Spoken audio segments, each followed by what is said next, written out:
తీయటి అమ్మ కథలు. ఒక అడవిలో సింహం చెట్టు కింద ఎంతో ప్రశాంతంగా నిద్రపోతుంది. ఈలోపు అక్కడికి ఒక ఎలక వచ్చి సింహాన్ని విసిగించింది. నెత్తి మీద కూర్చుని బాగా విసిగించింది. సింహం దాన్ని పట్టుకుని, నీ పని అయిపోయింది, పో, ఇవాళ నువ్వా నన్ను విసిగించేది అన్నది సింహం. ఎలక ఎంతో భయంతో, ఈసారికి నన్ను క్షమించు, ఇంకెప్పుడు నిన్ను విసిగించను, నీకు సహాయం కావలసినప్పుడు నేను చేస్తాను అన్నది. ఒకరోజు సింహం వలలో చిక్కుకుని ఘోరన గర్జించింది. అక్కడికి ఎలక వచ్చి ఆ వలని కొరికేసి సింహానికి సహాయం చేసింది. తన బలం ఎంతైనా సింహం ఒకప్పుడు చూపిన జాలి తనను ఈనాడు కాపాడింది.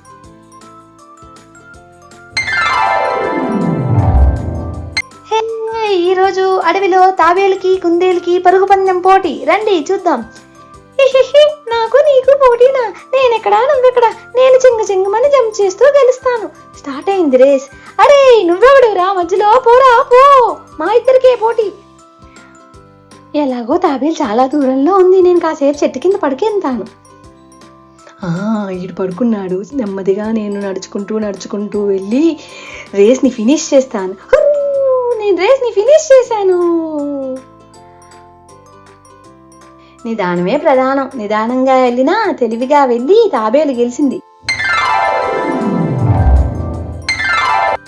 హలో పిల్లలు, ఈరోజు మరో కొత్త కథతో మీ ముందుకు వచ్చాను. కథ ఏమిటంటే, ఒక గాడిద తన యజమానిని మోసం చేస్తే ఏం జరుగుతుందో ఈ కథలో చూద్దాం. ప్రతిరోజు ఒక వ్యాపారి తన గాడిదపై ఉప్పు బస్తాలు వేసుకుని నదిని దాటేవాడు. ఒకరోజు ఆ గాడిద నదిలో జారిపోయింది. ఉప్పు కరిగిపోయింది. భారం బాగా తగ్గి తేలిగ్గా అనిపించింది గాడిదకి. ఇదేదో బాగుందని ప్రతిరోజు అలాగే పొరపాటును జారిపడుతున్నట్టు జారిపడి ఉప్పు కరిగిపోవడంతో తనకు చాలా తేలిగ్గా అనిపించి ప్రతిరోజు అదే పని చేసేది. ఈ విషయం గమనించిన వ్యాపారి గాడిదకి ఎలాగైనా బుద్ధి చెప్పాలని ఈసారి ఉప్పు బస్తాలకి బదులు దూదిని పెట్టాడు ఆ మూటలో. ఈసారి గాడిద ఎప్పుడైతే నీళ్ళలోకి జారిపడిందో మూటలో ఉన్న దూది నీళ్ళని పీల్చుకుని మరింత బరువుగా తయారైంది. భారం మొయ్యలేక నడవలేక నడిసి క్షమాపణ చెప్పింది వ్యాపారికి.